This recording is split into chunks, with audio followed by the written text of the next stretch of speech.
Գլխավոր դատախազությունը մերժել է մոտ 2 շաբաթ անազատության մեջ գտնվող 18-ամյա պատանուն ազատ արձակել կալանքից։ Դավիթ Մինասյանի փաստաբաններն անցած շաբաթ էին դիմել գլխավոր դատախազին։ Աննա Վարդապետյանին խնդրել էին կիրառել իր բացառիկ լիազորությունն ու վերացնել կալանքը։ Վարդապետյանը, սակայն, այդ դիմումն ուղարկել էր կենտրոնի դատախազություն, որտեղ էլ մերժել են ազատ արձակել լուրջ հիվանդություններ ունեցող ու արդեն 1 շաբաթ հիվանդանոցում պառկած տղային։ Չի ունեցել գանգուղեղային տրավմա եւ դա ստացել է թիկնապայի հարվածից, այդ առավել քան ակնհայտ է։ Դատախազությունը ոչ միայն մերժել է ազատ արձակման միջնորդությունը, այլև պնդում է, թե ազատության մեջ պատանին կարող է թաքնվել կամ նոր հանցանք գործել եւ այս հարցով դիմել է վերաքննիչ։ Փաստաբաններն իրենց հերթին ակնկալում են, որ իրավապահները պատասխանատվության կկանչեն վարչապետի անվտանգության աշխատակցին։ Փաշինյանի մասնակցությամբ Սուրբ Աննա եկեղեցում տեղի ունեցած միջադեպի կադրերից երևում է, որ անվտանգության աշխատողը բռունցքով հարվածել է տղային այն ժամանակ, երբ վարչապետն արդեն հեռացել էր տարածքից։ Փաստաբան Լուսինե Մարտիրոսյանի փոխանցմամբ բժշկական հետազոտությունները հաստատել են, որ հենց այդ հարվածի հետևանքով Դավիթը ստացել է փակ գանգուղեղային տրավմա,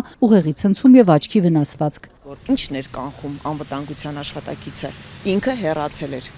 Ինքը արդեն այդտեղ չէր։ Դավիթ Մինասյանը որևէ գործողություն չի կատարում։ Դավիթ Մինասյանը կանգնած է եղել, երբ անվտանգության աշխատակիցը հարված է հասցրել։ Փաստաբանները դեռ անցած շաբաթ են այս տեսագրությունն ուղարկել քննչական։ Իրավապահները սակայն չեն հայտնում, արդյոք քննում են անվտանգության աշխատողի դրվագը, թե միայն երկվորյակ եղբայրներին ու հասարակական գործիչ Գևորգ Գևորգյանին են մեղադրում Սուրբ Աննա եկեղեցում օրենք խախտելու համար։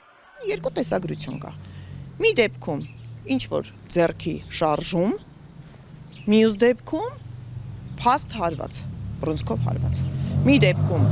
հարված չի, չկա հարված, չկա կպնել, մյուս դեպքում հարվածից անձը ընկնում այնքան ուժգին է։ Ծաղկազարդի պատարագի մասնակից երկվորյակ եղբայրները ձերբակալվեցին վարչապետի չհայտարարված այցից հետո։ Տեսանյութում երևում է, թե ինչպես են նրա անվտանգության աշխատակիցները ճանապարհ բացելիս հրմշտում մարդկանց, այդ թվում եղբայրներին։ Դավիթը վրդովվում է հրմշտոցից ու ձեռքը բարձրացնում վարչապետի ուղղությամբ։ Այս արարքը քննչականը որակել է որպես խուլիգանություն ու վարչապետի նկատմամբ բռնություն։ Վարչապետ Փաշինյանն իր հերթին շարունակել էր իրավապահների վարկածն ու շտապել քննադատել մեղադրյալ եղբայրներին, արդարացնել իր անվտանգությունը պահպանող տղամարդուն։ Երբ որ պետական պահպանության ծառայության ծառայողը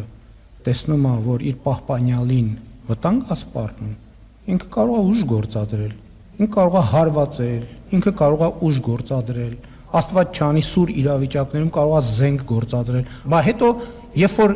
այդ աշխատանքը չանի, այդ պետական պահպանության ծառայողի աշխատողի դեմ է քրեական գործ հարուցվելու, ինքը կարող է հայտնվի բանտում իր ծառայական պարտականությունները չկատարելու համար։ Վարչապետը միաժամանակ պնդել էր, թե իր անվտանգության աշխատողի գործադրած բռունցքի հարվածից տղան վնասվածք չի ստացել։ Այնց է հարվածել, որ նույնիսկ մարմնական վնասվածքներ բան չեն ստացել։ Կարող էր ցանկացած մարմնական վնասվածք ստանալ։